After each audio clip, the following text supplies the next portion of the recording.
Kasus kekerasan dalam rumah tangga atau KDRT dilakukan seorang. Pemirsa, fenomena kekerasan dalam rumah tangga terhadap perempuan sudah sangat memprihatinkan. Sementara itu, pemirsa, seorang wanita di Tasikmalaya, Jawa Barat menjadi korban kekerasan dalam rumah tangga. Saudara, seorang suami tega menganiaya istrinya di dalam rumahnya di kecamatan.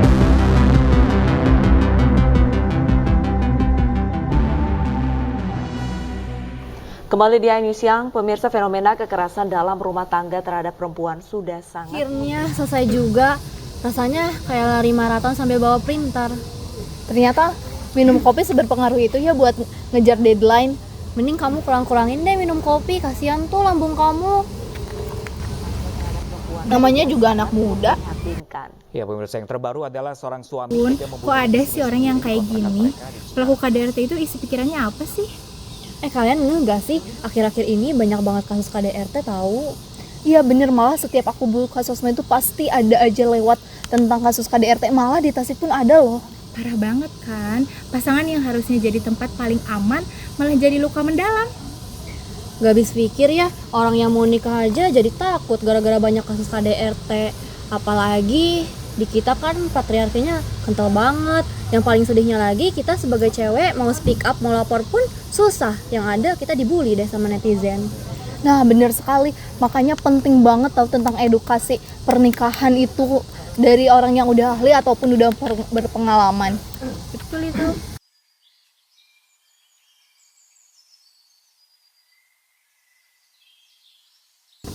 Lagi pada bahas apa nih? Kayaknya seru. Sini duduk. Kita lagi bahas KDRT nih. KDRT. Ngomong-ngomong soal KDRT, aku ada nih video soal edukasi KDRT dari Ibu Iva. Beliau ini direktur Taman Jingga loh, yang suka memperjuangkan hak-hak perempuan. Gimana kalau kita nonton bareng? Boleh tuh. Boleh. Obrolan perempuan saat ini bersama saya Ipa Zumratul Palihadi, Kapol TV. Teman-teman, menurut Undang-Undang PKDRT nomor 23 tahun 2004 bahwa definisi dari kekerasan dalam rumah tangga adalah segala bentuk tindakan yang bisa menyakiti, mencederai baik secara fisik, psikologis, secara seksual, yang bisa mengakibatkan trauma, kemudian pengabaian, penelantaran, intimidasi atau pemaksaan terhadap anggota keluarganya.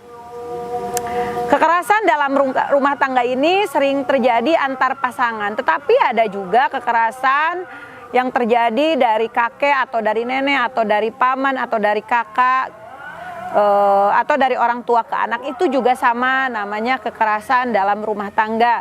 Nah, yang menjadi korban seringnya adalah perempuan, karena perempuan acap kali tidak berani speak up, tidak berani melapor. Banyak sekali pertimbangan psikologis dari kaum perempuan, khususnya kaum ibu ketika mau melapor, karena sanksi sosialnya sangat berat. Ketika perempuan sudah menjadi korban, acap kali masyarakat pun tidak adil. Bukan malah menolong korban, tapi malah mengintimidasi atau malah mengabaikan, seolah-olah KDRT ini sesuatu yang normal. Padahal harus segera diantisipasi, harus segera diselesaikan. Baik secara mediasi kekeluargaan apabila masih bisa diselesaikan dengan kekeluargaan, atau secara hukum. Karena kalau sudah tindak pidana itu adalah pelanggaran hukum. Adapun macam-macam KDRT banyak sekali macamnya. Pertama, kekerasan secara fisik. Kekerasan secara fisik ini bisa merupakan pemukulan, tendangan. Kemudian yang kedua adalah kekerasan secara psikologis, yaitu kekerasan yang melukai mental, yaitu dengan celaan, hinaan. Kemudian kekerasan secara seksual.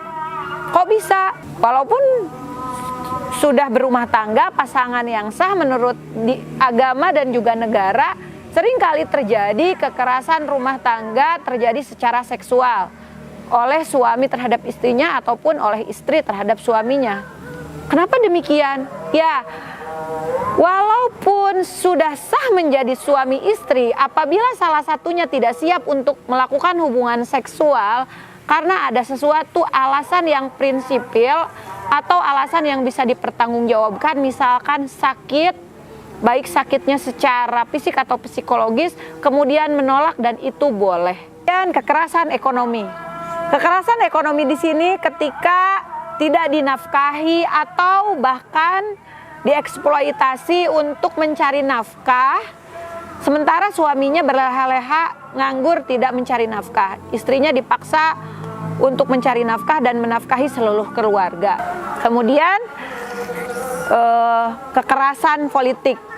Ini di mana terjadi ketika ada pemaksaan antar keluarga harus memilih sesuai dengan keinginan orang yang menyuruhnya. Yang terakhir adalah penelantaran. Ketika ada istrinya yang ditelantarkan oleh suaminya tanpa kabar, tanpa dinafkahi, sehingga istrinya tidak bisa hidup dengan layak karena ditelantarkan, ini termasuk KDRT.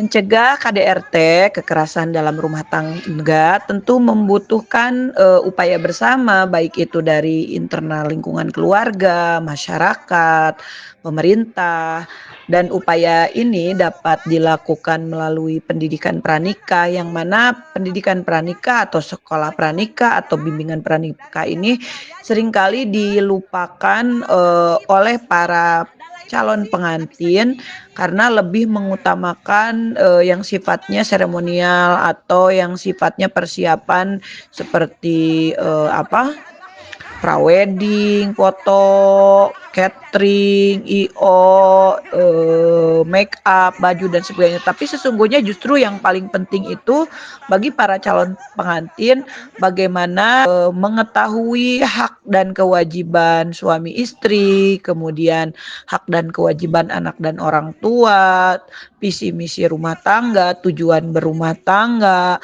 membangun komitmen bersama, kemudian bagaimana mengetahui, memahami tentang kesehatan reproduksi, kesehatan mental, psikologi pernikahan, dan banyak hal yang mesti dipelajari dalam bimbingan pranikah ini, sehingga itu bisa menjadi upaya pencegahan kekerasan dalam rumah tangga. Kemudian penyuluhan dan edukasi di masyarakat tentang penyuluhan hukum, bagaimana apa yang boleh dan tidak boleh yang dilakukan, batasan-batasannya dalam berumah tangga, termasuk batasan-batasan dengan keluarga inti, keluarga non inti, kan, karena arti keluarga itu luas dari mulai ayah, ibu, anak, kemudian ada paman, bibi, kakek, nenek, dan saudara-saudara yang masih terikat keluarga. Itu juga tentu harus dipahami, sehingga penting dilakukan penyuluhan dan edukasi kepada masyarakat mengenai batasan-batasan mana yang boleh dan tidak boleh, dan mana yang masuk terhadap kategori KDRT dan bukan kategori KDRT, karena kan KDRT itu luas cakupannya, serta konsekuensi apabila terjadi KDRT seperti apa, sanksi hukumannya, sanksi secara hukum, sanksi secara sosial, juga sanksi secara agama. Kemudian penyuluhan dan edukasi pemberdayaan perempuan, di mana para perempuan yang acap kali rentan menjadi objek atau sasaran atau korban dari KDRT, kalau dirinya berdaya, kalau dirinya mampu memagari dirinya, sehingga meminimalisir kemungkinan terjadinya kekerasan dalam rumah tangga, dirinya menjadi objek korban KDRT gitu. Jadi ketika perempuan berdaya, perempuan mandiri, independen, dan juga perempuan bisa produktif baik di dalam rumah, dalam memanage rumah tangga, memanage anak dan suami, memanage kegiatan-kegiatan keluarga, kemudian memanage dirinya untuk ikut berkontribusi, bermanfaat di masyarakat, juga untuk berkontribusi terhadap bangsa dan negara juga agama. Tentu ini juga menjadi upaya pencegahan KDRT. Kemudian pengembangan budaya yang positif, di mana pengembangan budaya yang positif di sini tidak terjadinya normalisasi kekerasan sekecil apapun gitu, walaupun bukan di lingkup rumah tangga, tetapi ketika di masyarakat tidak terjadi normalisasi dalam sebuah lingkungan, tidak terjadi kekerasan, ini juga insya Allah mencegah terjadinya KDRT di dalam rumah tangga, karena di masyarakatnya jauh dari tindak kekerasan, lingkungannya tidak menormalisasi dan tidak mendiamkan siapapun atau sekecil apapun melakukan tindak kekerasan, sehingga dari lingkungan juga berpengaruh terhadap keluarga. Sebaliknya dari keluarga juga, kalau di keluarga bersih dari kekerasan dalam rumah tangga, insya Allah di lingkungan pun akan bisa mencegah kekerasan dalam bentuk apapun. Kemudian peran penting keluarga dalam mendidik anak tentang nilai-nilai moral dan anti kekerasan, dan ini sama dengan pencegahan bullying, di mana anak juga bisa menjaga diri, membela diri untuk tidak menjadi objek sasaran kekerasan baik di luar oleh teman-temannya, oleh lingkungan, ataupun di dalam oleh keluarganya, baik itu kekerasan fisik, verbal, psikologis, termasuk kekerasan seksual. Dan diberikan penyuluhan edukasi juga kepada anak-anak melalui parenting, agar anak-anak selain tidak menjadi korban, tidak menjadi pelaku untuk melakukan kekerasan terhadap saudaranya, terhadap sepupunya, terhadap keluarganya, terhadap nenek kakeknya, ayah ibunya, juga terhadap lingkungan, terhadap teman-temannya, baik itu di lingkungan pertemanan ataupun di lingkungan sekolah. Selanjutnya, peran pemerintah dalam pencegahan KDRT tentunya memang bukan hanya tanggung jawab pemerintah saja, tetapi tanggung jawab semua pihak termasuk masyarakat. Akan tetapi pemerintah adalah pemegang kebijakan yang memang sangat strategis untuk bisa mengedukasi dan memberikan pemahaman penyuluhan kepada masyarakat melalui prosedur tupoksi sesuai dengan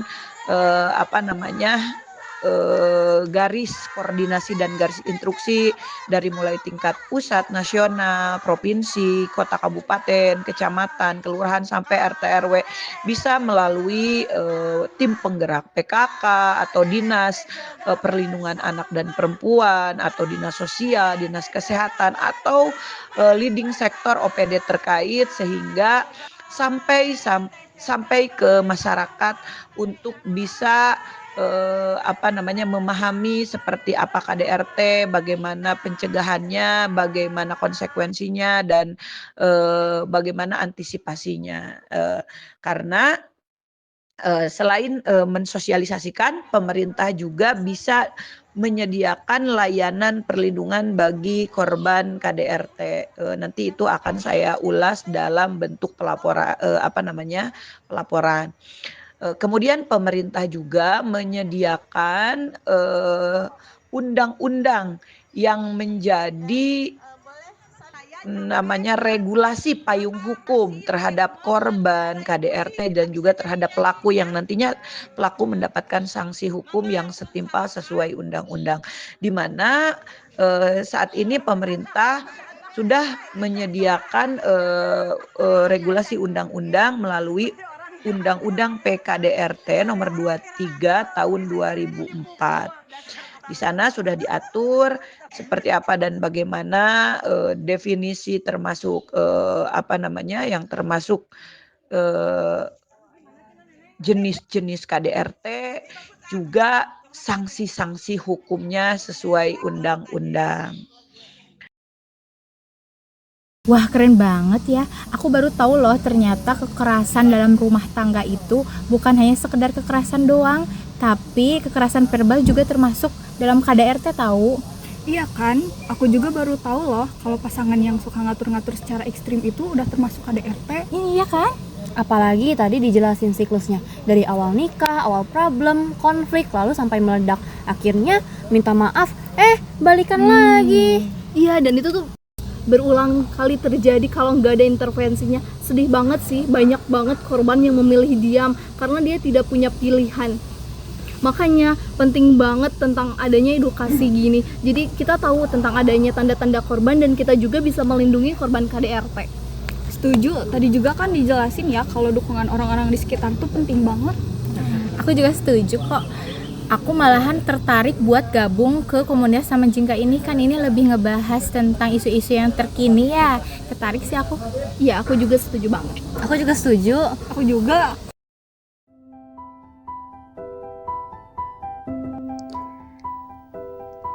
Cinta sejati tidak pernah menyakiti.